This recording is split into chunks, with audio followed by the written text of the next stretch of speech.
When you're working on a project, sometimes you end up in a space where you need to go through a bead and the bead is completely filled up with thread and you can't get that needle through there. So the question is, what do you do? Help! Well, I've got some answers for you. There's a couple of different things that you can do.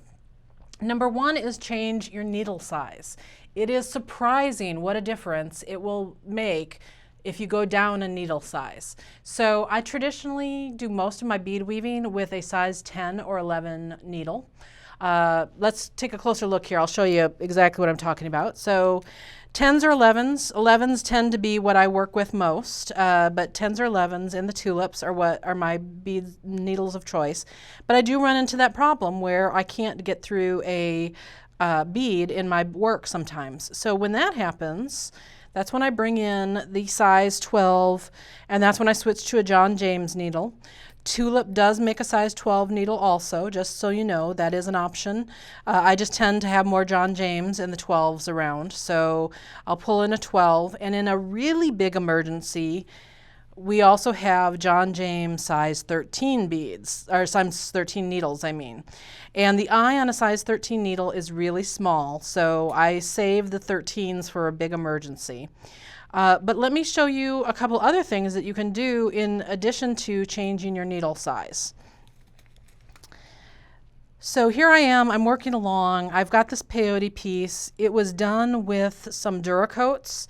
Duracoat beads are coated on the outside of the bead, which means that the hole inside the bead frequently is smaller because the inside of the hole is also coated with the coating.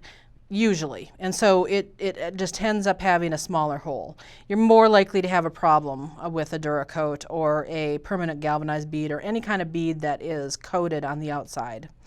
So here I am, I'm stitching, doing a little stitch in the ditch, a little extra embellishment here, and I'm coming through here and all of a sudden I cannot get this needle any farther than this through this bead. So what do? Like I said, number one choice is to go down to a smaller needle size.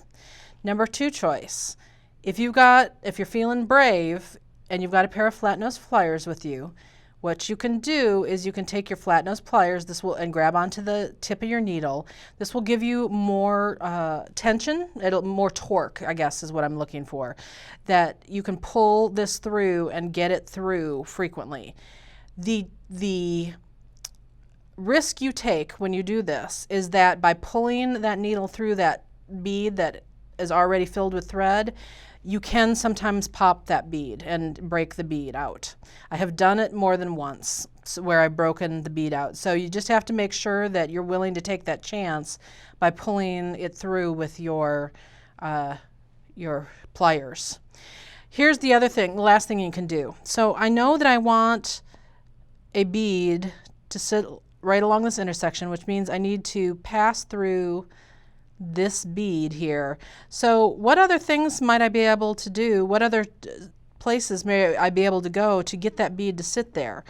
Well, it may not look exactly the same, but I could come off to the side here, come around, and let's see here. So there's sometimes just other ways that you can navigate around that bead. Like the way I'm going here, to be perfectly honest, I have to get through this particular bead. If I'm just trying to navigate to an area, say, and I can't get to the area that I want, and I'm just traveling through the beads that are sitting there without adding anything else, then what I can do is, instead of, say, going through this bead across, maybe I can go around that bead. So come way over here, because I know I want to get to the opposite side over there. So you can find a different path to get through to get across and over, like so. And then I would come up here. And now I just basically took a detour around that bead. I went around. Likewise, you could go around the opposite direction. So those are some of the options for you. If you run into one of those spots where it's super tight in there, first try the smaller needle size. Second, you might just want to try to force it. by using that, the pliers and forcing it through with the smallest needle that you can get.